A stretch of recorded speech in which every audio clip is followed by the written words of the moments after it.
Hi guys, my name's Jeff. Welcome to the channel. If you've been here before, then welcome back.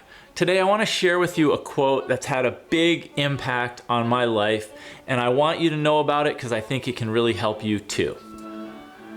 Bad ideas is good. Good ideas is terrific. No ideas is terrible.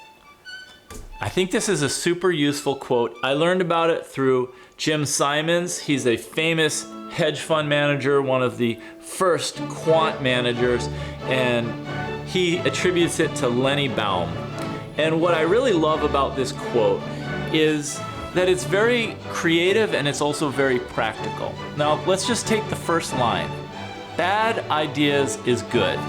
So what does this mean? Well, just focusing for a moment on creativity. Any creative process has to start with some kind of ideas, some kind of thinking, whether you're an artist or a photographer, an architect, a graphic designer, a filmmaker, whatever you do, maybe you're a sculptor, anything you do needs to start with an idea for what you want to create and what you want this to look like or feel like. And the same thing goes for investing. Any investment idea you have, if you want to buy, for example, a stock, it needs to start with the kernel of an idea. It's all right if it's a bad idea, because at least you're moving, at least you're going in some direction, as opposed to being left kind of motionless, stagnating without any ideas. So, bad ideas is good. From a photography point of view, or a creative point of view as a filmmaker, you know, you just want to get the ideas going. You can never always start with inspiration, but even if you get a bad idea, at least it gets you kind of moving. An investor wants to pick great stocks. When you're starting out with investing, sometimes you just don't know which stocks to buy. And this is perfectly natural. I did not know really anything about individual stock investing when I was starting out in my 20s. So I just invested in mutual funds because that's what we had available to us if buying individual stocks was too hard to do or too expensive to do, because you had to pay like much higher commissions then than now. But now if you want to invest and you don't know which stock to buy, you can always buy an index fund or an ETF. You get, for example, a whole collection. This is just 5 different representation of 5 different stocks. So you could just buy 5 different stocks, or you could buy an ETF that invests in 500 stocks, and instantly you're diversified. And so you don't have to worry about not having a great stock idea. And if you have bad ideas as far as investment goes, at least you know that, and you can make a good creative decision based on that, which is, I don't know enough, but I'm a know-nothing investor and I do know enough to pick an index fund. And that is the low-hanging fruit of investment for anyone who doesn't want to spend a lot of time learning about stocks, researching, investigating. All you have to do is pick an index fund and then you can just go on with your life. So let's look at the next one. Good ideas is terrific.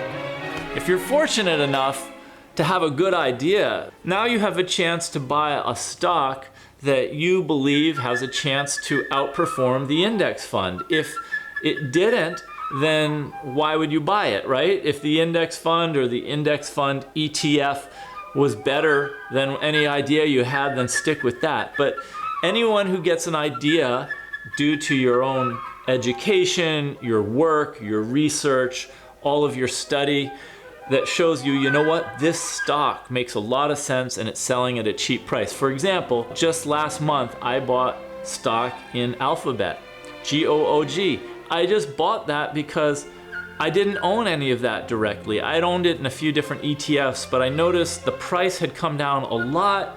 The company had maybe missed a little bit on earnings. It seemed like a short-term blip. But I noticed that the stock price, for a whole bunch of different reasons, the economy, the overall stock market, what's happening with growth stocks this year, Alphabet seemed to be suffering stock-wise, but the company seems to me to be intact. So that to me seemed like a good idea, and that's terrific. Now let's look at the other one. No ideas is terrible. You really don't want to be stuck in a situation where you don't have any ideas. Now, to be inspired, that's the secret. Whether you're doing art, whether you're writing, whether you're inventing, or whether you're an athlete, you need to find inspiration. You need to find something to push you forward, to want to go into that next battle, to want to play and compete in that next game, to start the artwork, to begin the sculpture, to write that novel. You need to have an idea. Don't pressure yourself if it's not a good idea. Don't pressure yourself if it's not the perfect idea. Even if it's a bad idea, at least it's the start. At least it's the start of the creative process. It's just a part. And in the end, you will eventually learn to differentiate the good ideas from the bad ideas. And that's just part of kind of creating anything. It's very hard to know at the start whether your idea in any endeavor, whether that idea is going to be a great one. But that's my message to you. You don't want to dawdle. You don't want to stagnate. You just want to get some ideas going. Keep yourself open. Make yourself move. Keep thinking. Keep acting. Even the bad ideas, you can usually course correct. You can usually reverse direction. If you make an investment or make a decision that doesn't work out, you can always change it later. These things are not one-way streets. They're two-way streets, and it all begins with starting. It all begins with trying. It all begins with action. So go out there and do it and give it your best, and don't worry if the idea seems like a bad one at the start. Trust me, this is just part of the creative process. If you like this video, please give it a thumbs up. If you haven't yet subscribed, please subscribe to the channel, hit the notification bell, and then you'll get a heads up whenever I make a new video. Really glad you stopped by to spend some time today, and I look forward to seeing you in the next video.